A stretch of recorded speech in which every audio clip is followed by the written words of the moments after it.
এই কাঠ বাদাম গাছটি আশ্রয় দিয়ে রেখেছে। দিয়েছে, দেখো একটু ভিজতেছি না।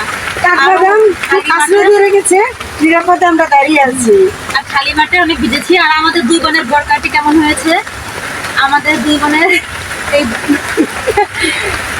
সবাই কমেন্ট করে জানাবেন যে আমাদেরকে কেমন লাগছে। ঠান্ডা ঠান্ডা বৃষ্টির মধ্যে আমার কাছে সেই ভালো লাগছে, ইচ্ছা করতেছে আমি বৃষ্টিতে ভিজি। এখন আর আমরা ভিডিও করবো না, কারণ অনেক বৃষ্টি আসছে। আমি বৃষ্টিতে ভিজবো আর ভিডিও করবো একটা।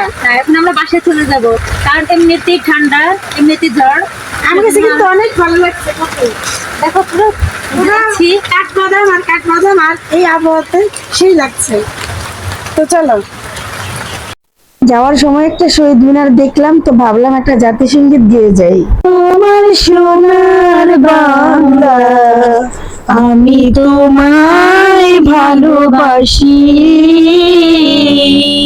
চিরদিন তোমার আকাশ, তোমার বাতাস আমার প্রাণে, আমার প্রাণে বাজায় বাঁশি।